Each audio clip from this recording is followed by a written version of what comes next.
What's up, you guys? Welcome back to my channel. It's your boy Marc'A, and today I am giving you guys another freaking video, you guys. So I don't know about y'all, but I think today is like going on day 3, 4 for me, at least 5. I don't know, day 5 of quarantine. All right, yeah. So like I said, today is like day 5, I think, of quarantine, and like many of you guys, whatever, my job is closed down for the next few weeks, whatever.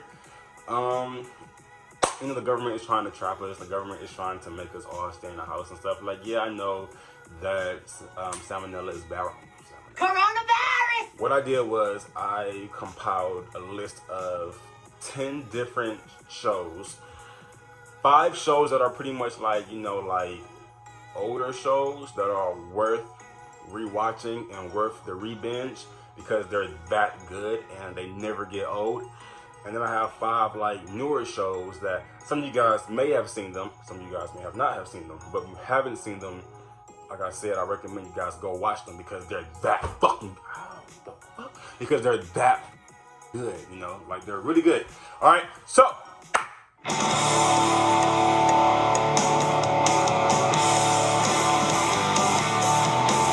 the first show I have to say is, you know, That 70s Show. That 70s Show is a really like amazing show. Like, no matter how many years go by, this show never gets old, bro. Like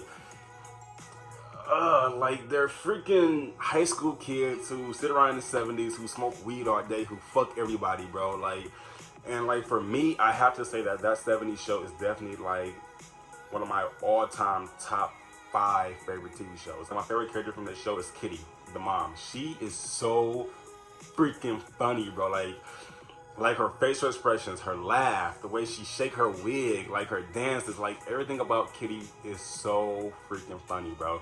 And you know, this show is really relatable. You know, yeah, it's based off the 70s, but yeah, like how many of you guys, you know, have been there where like you sat with your friends in the basement or a room or a garage or a car or whatever, and you just been smoking and you just been high as fuck, you just been laughing about everything, and you know, then your parents catch you and you trying to act normal but you high as fuck, and the wall behind you is moving and your head is spinning and you all these different people, and like it's just, I don't know, it's dope ass, it's funny as fuck, man. It's like if you want to binge something and you know you're gonna laugh at it, you really have to binge watch That 70s Show. That show is fucking hilarious. I keep saying that shit, but I mean it, bro. Like, I love this show, and I know that you will too, you know?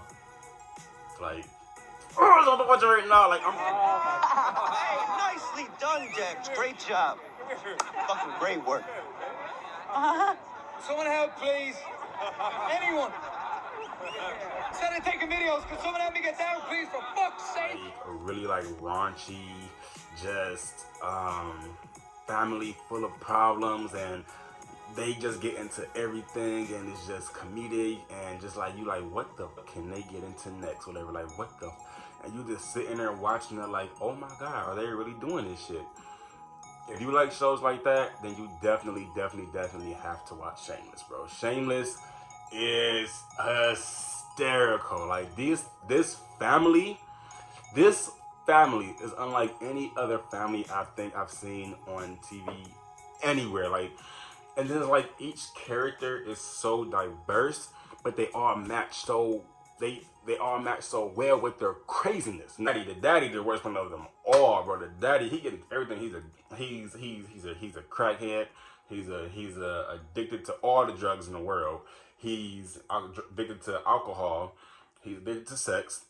He has all these fucking kids. His baby mama is just as bad as he is. You know, he uses people. He uses his kids and everything. It's just the fact that he is probably, out of all of them, he is the craziest one ever. But it's so fucking funny. So, despite all the craziness and crazy funniness and like what the this family thinkingness, whatever, it really do have like some really good family bonding moments and family love moments and moments that make you go, oh, moments that make you go, oh no, like you really like get attached to these characters. And I love shows where you get attached to the characters and make you feel like you're a part of the family and make you feel like you're right there with them. If you want a really, really good binge-worthy show that's going to make you laugh and cringe and cry all at the same time, then I highly recommend you watch Shameless, because Shameless is amazing. It's a bomb-ass good show, bro, like for real.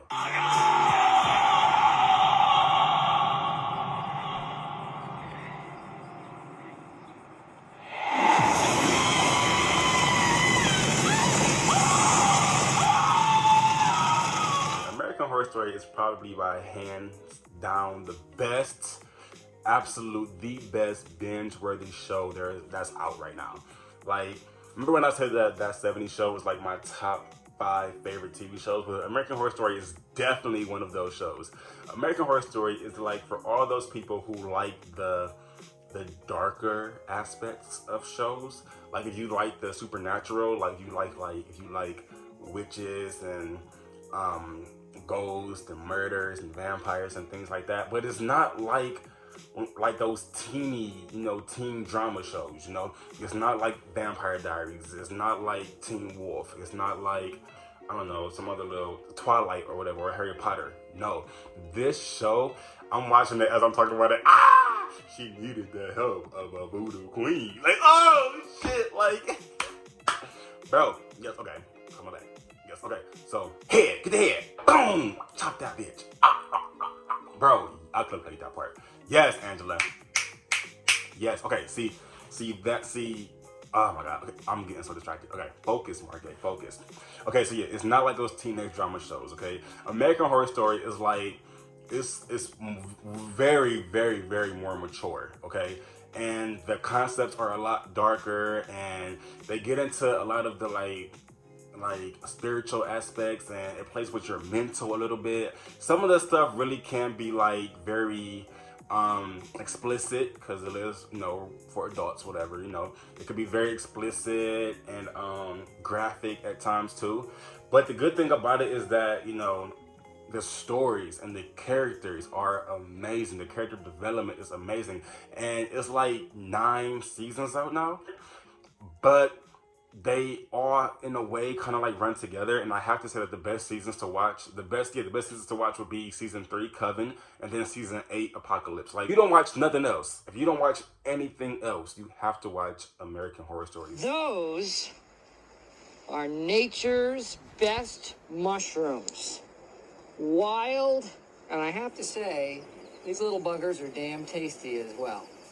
No! No, Michael! No!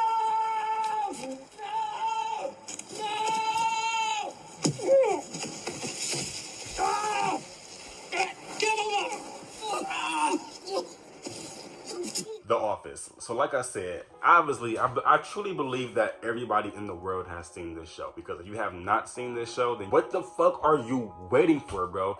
So, The Office. The Office is one of those shows. It's just like a really big ensemble of various characters who all have very, very, very, very different personalities and backstories, and they're all in some way or another crazy as fuck, bro. Especially the manager. Like, oh my God. Like, if you want to fall out of your seat laughing, if you want to roll off your bed laughing, if you want to hit that motherfucking floor and you can't catch your breath because you're laughing so freaking hard, then you need to watch The Office, bro. And like I said, this is my top 5 rewatch list. So I'm pretty sure all of you guys have seen this show. If you haven't seen it, you've at least heard of it, and you've seen some clips of it in some way, shape, form, or another. We've all heard about Jim. We all heard about Dwight. We all heard about Michael Scott.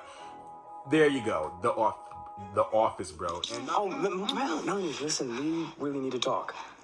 Okay, I'm a dirty, filthy girl. No, sweetheart, listen, not that kind of talk, okay? Baby.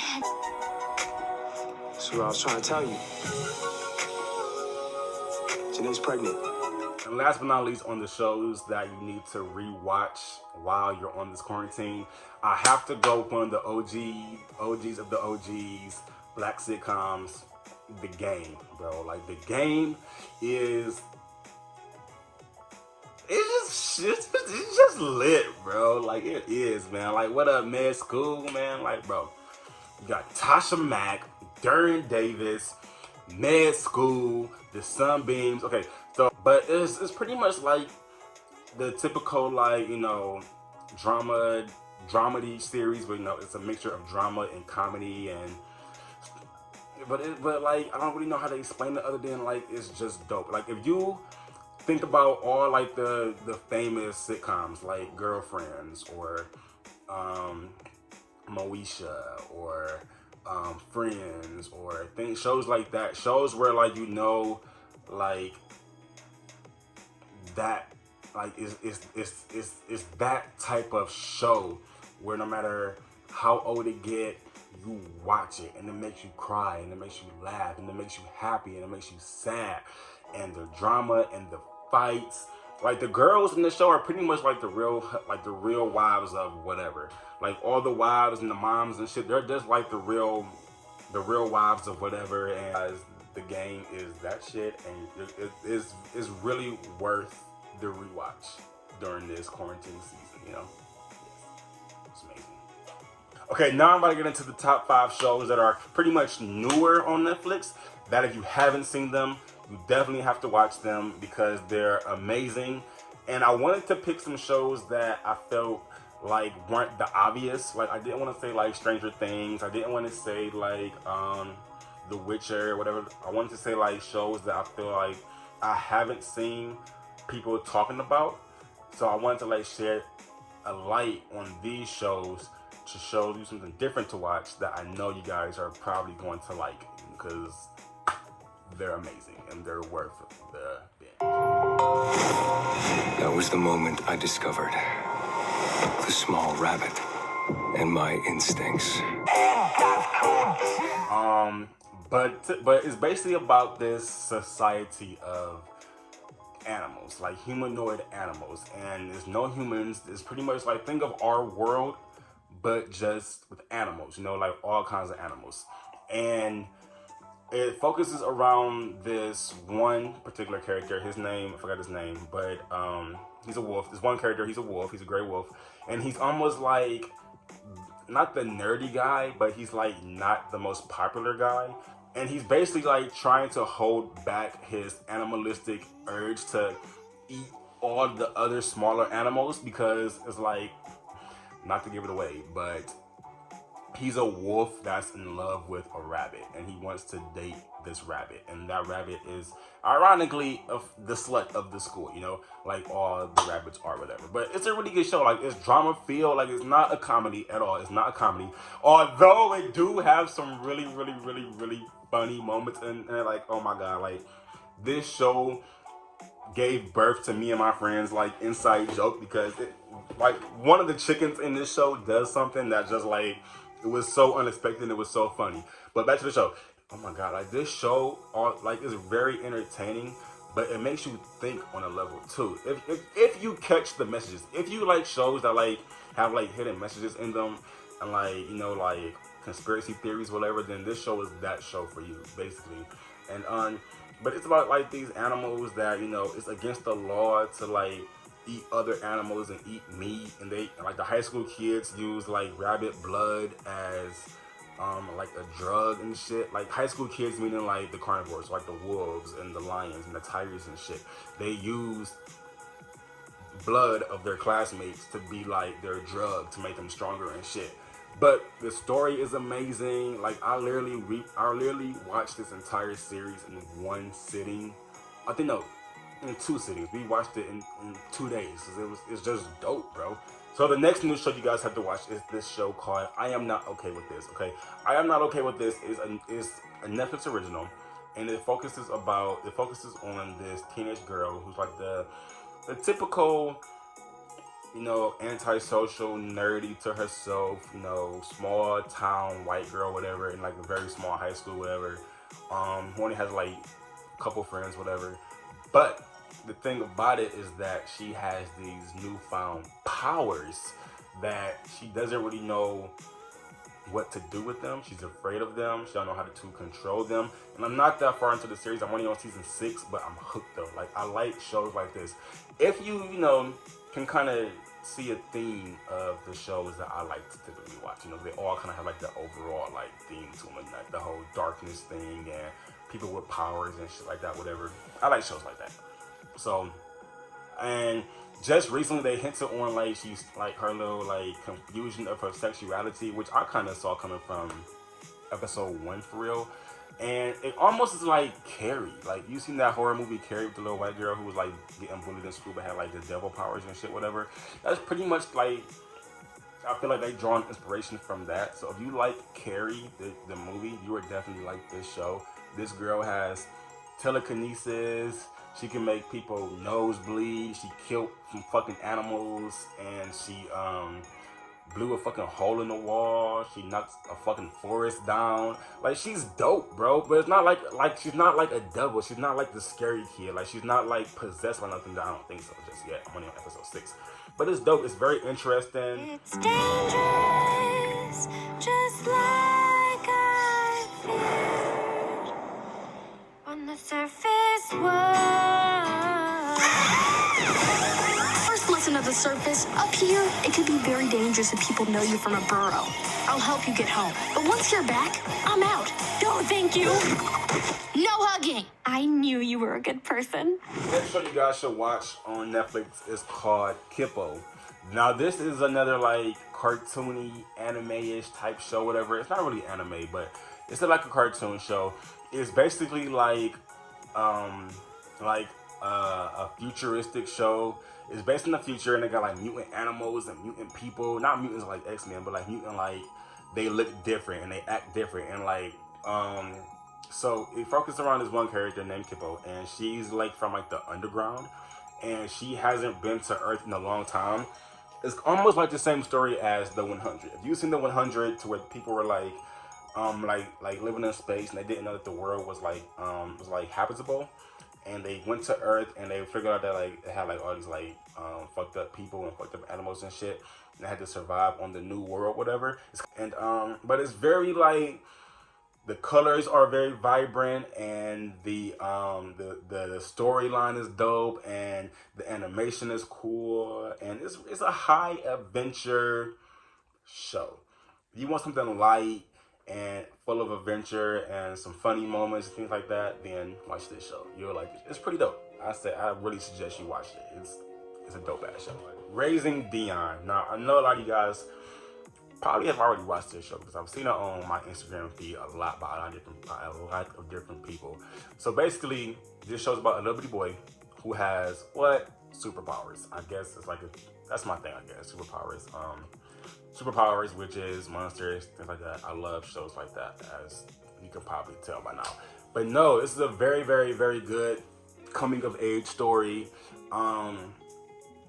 Family bonds, family trust, betrayal, friendships, superpowers, the government, those type of like sci-fi heuristic shows, whatever. But no, it's really cute, for real. Like, the little boy is really cute. His acting was amazing. I'm so proud of him.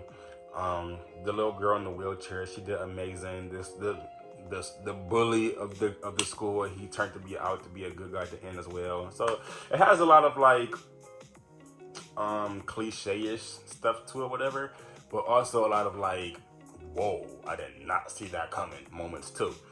Michael B. Jordan is in it as well, for all you people who love Michael B. Jordan. The mother in this show, she was like the typical mom. Obviously, like, if her son is like 8 years old, 10 years old, and he has like these powers and people are trying to kill him and capture him, and this big giant like storm monster is trying to kill him and capture him, then yeah, she's going to, I get why she did what she did in the show, but some of the shit she did was kind of like annoying, whatever. But at the end, I was like, oh shit, I see why you did that, because that motherfucker ain't shit. Like, things that I felt like she, you know, her mother instincts was telling her to do, I didn't get it to the end because I'm not a mother. But no, you guys, like, you guys have to watch Raising Dion. It's really cute. A little 10-year-old boy saved the world. kind of like Ash Ketchum. Finally, the last show I suggest you guys watch during this binge is this Hulu show called Vikings. Now, I freaking love this show, Vikings. Like, it's so freaking good. It's kind of like, obviously, hence the name Vikings. So it's based on like the medieval times, you know. So a combination of like, well, not combination, but if you like shows like Lord of the Rings or Game of Thrones or things like that, with The Hobbit, things like that, like back in the day, whatever, minus all of the magic and supernatural creatures. It's actual people, you know. It's people, no wizards, no witches, no goblins, no dragons, sorry. But it's still really good though. The storyline, like how the story has changed over time, and you know what the characters have been through and what they've done and how they fight. Like, these people, although they're human, they're like some beasts when it comes to fighting, bro. Like, I would not want to fight these people at all. Like, I'm not afraid to fight, but I wouldn't want to fight anybody in this show, like, at all. This show keeps you on your toes throughout the entire series, even when they're not like at war, even when they're not fighting, even when they're not like having sex or whatever. Like, just the stories and the betrayal and how the characters change and how they go from that team to that team and that religion to that religion. It's just, you be like, whoa, what the fuck? Whoa, he's Christian now? Wow, he's not Christian now? Whoa, he's dead? Whoa, he's alive now? Whoa, he's fucking who now? He got how many kids now? He got how many baby mamas now? Oh my God, it's just, it's a lot going on in this show, and it has like women empowerment. It has it focuses on like religion. It focuses on family loyalty, friendship loyalty. It shows new light in like the kingdoms and stuff, and how I really feel like this book is like almost like historically accurate, even though I know it's fiction. But I feel like this show shows how it really was back in that time, you know. So if you like shows like that, you like medieval stuff, you know, with like very graphic, very, very detailed type of thing, when you get to see everything, then yes, you will really like Vikings a lot. So yeah, you guys, that was 10 shows that you guys can pick from and watch while you're stuck in the house in quarantine during this apocalypse right now. Of course, there are hella other shows you guys can watch, but those are just some of the shows that I'm watching. I'm watching a lot of shows right now. If you watch any of those shows, please comment down below and let me know what like your favorite character is, you know, what season you're on. If you're not watching any of those shows, or if you already seen them or whatever, recommend me some shows to watch. You know, tell me like what you're watching. Like, what are some shows you like to binge watch? What are you binge watching right now? What have you binge watched? What shows do you watch that no matter how many times you watch them, they never get old? You know, you could like I could rewatch Avengers 1,000 fucking times and I will cry and get hyped at that movie every fucking time. You know, I could laugh my ass off at that 70s show 1,000 times in a row and it never gets old to me. So I want to know, what are some of the shows you watch, like I said, never get old to you? And what are you binge watching? Give me some suggestions, you know? So yeah, take your pick. Let's go. Let's survive. Hand sanitize your hands. Wash your hands, you know? And right now I'm going to give my post notification shout out, and I'm giving it to Diamond Burrell. Yo, Diamond Burrell, I love you. Thank you so much for subscribing to my channel. Thank you for watching my videos. Thank you for liking, comment, and subscribing, because I know that you are. That comment you left on my channel was very appreciated. And to all my millionaires, I love you guys so much. Thank you guys for watching this video. If you're new to my channel, please press subscribe. I'm trying to get to 10K. I'm almost there. I'm about a little over 1,000 more and I'll be at 10K. I'm trying to get there. But yeah, I love you guys so much, and as you already know, every day we lit. You can't tell me shit. Remember, I was broke. Hey, now I'm billionaires. Stay safe, you guys. Wash your hands. Don't touch your face. I love you all. We're gonna get through this quarantine. Bye. You a millionaire, we millionaires. Baby, I'm a millionaire, can't be compared. I'm a millionaire, self-made millionaire. I'm a millionaire, self-made millionaire. On my mama.